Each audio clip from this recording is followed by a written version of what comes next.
Well, all right, folks, if it ain't live, it is not HMW Sports Talk Live, and it's definitely live. So, hey, here we are. We're here for you every Saturday night from 6 o'clock to 7 o'clock, right here on the Access TV network. I would be Craig Shelton from HoustonMediaWatch.com. I encourage you folks to go check out the website at www.HoustonMediaWatch.com. We are Houston's media watchdogs. Hey, we cover the teams, but we also cover the gentlemen and the ladies that cover the teams, like this fine gentleman that's sitting next to me tonight. And I'm proud to say that my good man, my good friend, Lance Zierlein, joins us here on the show tonight from Sports Talk 790. The proper gentleman. What's going on, brother? How you doing? How you doing? Doing good, man. It's great to have Lance on the show. One of the best football minds in Houston, and just really period, I would say, and all around sports fan. And I think what you embody, Lance, is you understand the games, but you never stop being a fan. Mm-hmm. And I think that's what comes across to your fans and to your listeners. That has probably been the thing that's really giving you the level of success you've had. You know, it's not just that you know the sports. Mm-hmm. You're not afraid to be a fan and talk to us sometime from a fan perspective. Well, I mean, I think if you don't, you lose the fun in life. You know, my old radio partner from last year, Charlie Palillo, is a guy who, I think there may not be anyone more knowledgeable in all of sports, period. I mean, certainly in Houston, he's the most knowledgeable guy I've ever run into. At the same time, he's so measured and so analytical, and he's so removed and distant from fanship.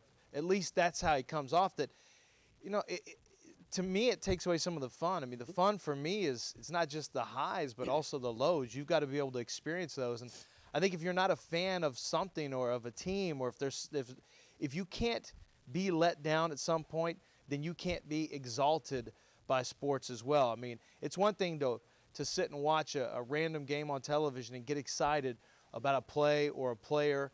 What an incredible game yesterday between Missouri and Oklahoma State. That was fine. You know, I enjoyed that. I enjoyed flipping over to Ohio State and Clemson. Mm-hmm.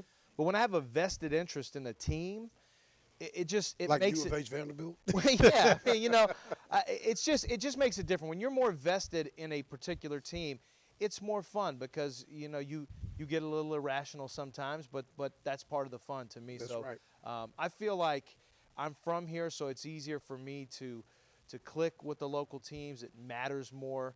I think when you really buy into a team and my old radio partner John Granado, he wasn't from here, but he locked in on the teams early on. Right. And so they matter to him. People called him a homer. A guy from Chicago is a homer for the Houston Astros. That's Ray McClain. I mean, that was yeah. So I don't mind being a fan of the teams as long as I can still shoot straight and be honest about what I see, be honest with myself and with the people I'm talking to. I think that's all that matters. Well, in the spirit of that song from Future, we're going to be honest on this show today. You can believe that. And be looking for that blog, Crushing Charlie Palillo on HMW, coming from Lance Zierlein real soon. Listen, the NFL playoffs are underway. The wild card rounds have begun. Currently, the Kansas City Chiefs really taking it to the Indianapolis coast, but maybe not quite as much as it was when I was getting dressed, getting prepared to come to the show, and was trying to soak as much of that in as I could. I don't think anybody had the Kansas City Chiefs coming out putting up 31 points in the first half, but, you know, we have seen the Chiefs put up some big numbers this season, and I think anytime you can really rely on your defense the way that the Chiefs can, it gives you a confidence in other areas, and you know how this works. You play athletics. It may not be your strength offensively. This is not going to be a prolific offense week to week. No. You don't have that type of quarterback, and the coaching staff over there, Andy Reid and those folks are not going to try to make Alex Smith into something he's not. But don't think for 1 minute Alex Smith can't hurt you. Well, I mean, he's got 4 touchdown passes right now. It's 38-24, the last score check that I had before we went on air. But 4 touchdown passes for Alex Smith. Now, will he do it again next game if the Chiefs hang on? No, he probably won't. But the fact is, you just need a guy who can do that maybe this one game to get you through this game. Yeah. And then the next game, you hope that Jamal Charles' concussion is okay and he can play. Their rookie draft pick, Nile Davis, who had a hard time playing, who really played, was sharing carries with Dennis Johnson, who was a Houston Texan by the end of the year, the undrafted free agent rookie running back. Right. Nile Davis has stepped up and had a really nice game for Alex Smith, and I think that's the key for everyone. And I know we'll talk Texans, but that's the key, is getting guys that you can develop in those middle rounds who can step up, like Nile Davis. You got Alex Smith, who was kind of a cast off from San Francisco, and here he is in the playoffs throwing for 4 touchdowns so far. And then Craig, they lean on that defense. Now, you've given up 24 points so far in the game, but you get that big lead, you stake yourself to that lead, and we'll see if they can hang on to it. And I could see Alex Smith having success under Andy Reid, not just because of Andy Reid's system and that he's an offensive-minded guy, but when you start thinking about it just in terms of the emotional side of football and the things that Alex Smith went through in San Francisco, was playing well. You normally lose your job when you're playing well. Now, maybe he was playing well by Alex Smith standards. You can make that argument. But overall, I say he was playing well there. Yeah, he was. Then you got a guy like Andy Reid, just had the level of success he had in Philadelphia. And obviously things kind of fell apart. But I can see these two guys coming together, you know what I mean, and maybe finding some strength within each other and maybe developing a special relationship. It's going to be interesting to kind of keep an eye on things in KC and just kind of see how things develop over the next couple of years with Alex Smith and Andy Reid there. The second of the doubleheader today obviously is going to be probably be an air fest with New Orleans going into Philadelphia to take care of business out there. Obviously, Nick Foles is the hot quarterback. Drew Brees is always a hot quarterback, another 5,000-yard season. I think that's what his third 5,000-yard season. The defense is much improved there.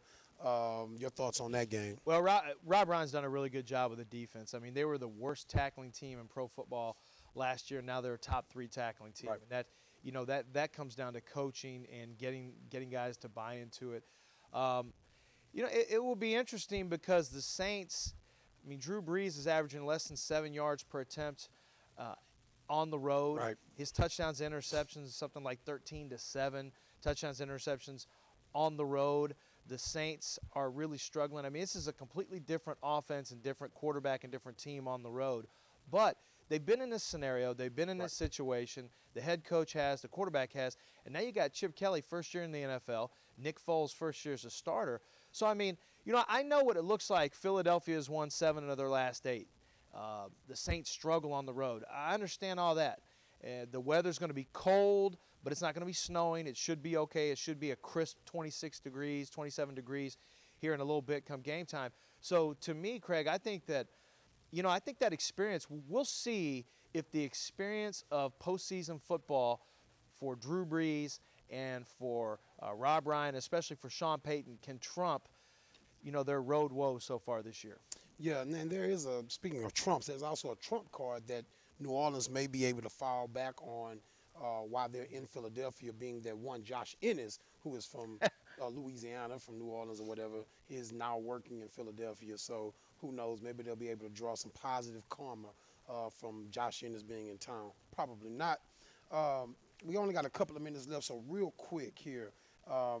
This may be, for me, probably the most perplexing game to try to figure out is San Diego going into Cincinnati tomorrow. I don't trust Cincinnati. As good as I know that they should be, I just don't trust Cincinnati. And it's not all about Dalton either. I don't trust the coaching staff. I just don't trust Cincinnati, and I could eat up a whole show talking about the many reasons why. Your thoughts? Well, I don't either, and I think San Diego wins. I know San Diego's a touchdown underdog going in, but I like San Diego. San Diego did not end the season well. Well, they ended the season well. They had a shaky last game against Kansas City, who played a bunch of their second and third team guys, and I understand that. That's the same San Diego team that not long ago went into Denver and completely controlled that game against the Denver Broncos. Yep. And why you wouldn't think that they could do the same thing against Cincinnati, I don't know, because Cincinnati doesn't have Geno Atkins on the defensive line. And one thing that San Diego's been doing is a lot of power running. I think Mike McCoy, the head coach, and Ken Wisenhunt, the offense coordinator, have done a really good job of putting Phillip Rivers in the right position. They've done a good job of protecting the offensive line and not forcing them to pass protect for too long.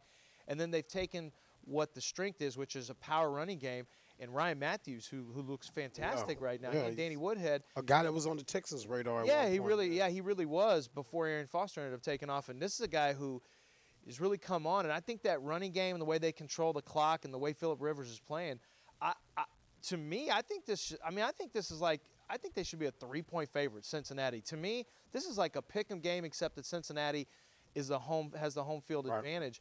But other than that, I'm not sure that Cincinnati is a for sure better team than San Diego at all. And I think San Diego goes in, beats Cincinnati, and gives them their 3rd straight first-round loss in a row. I think Cincinnati's a better team, and I think they should be a better team for every reason you can think about. Right, I just think better they got team. more talent. Yeah, but I definitely. I wouldn't put any money on this team. We're getting close to a break here. We come back, we're going to touch on Charlie Strong's name coming up at UT. Obviously, we'll talk about the dismissal of Wade Phillips. The Texans' new hire, Bill O'Brien, is the head coach over there at Reliance Stadium on Curry Street. And definitely on our way out here on this segment, I'll just mention San Francisco, of course, will also be taking on Green Bay tomorrow in Green Bay. And I'm telling you, man, I think it's going to be a rough day for Green Bay tomorrow, Lance. It's going to be a rough day for anyone who's in the stands, since it's supposed to be like minus 30 wind chill. Yeah, I just don't think that Aaron Rodgers is going to have a good time tomorrow. All right, folks, listen, that's going to pretty much wrap up the first segment here. My name is Craig Shelton. His name is Lance Zierlein. And even though we're not on Sports Talk 790 right now, I'm feeling pretty damn proper, if I may say so myself. I want you folks to hang in there. We'll run to a break, and when we get back, it'll be more of HMW Sports.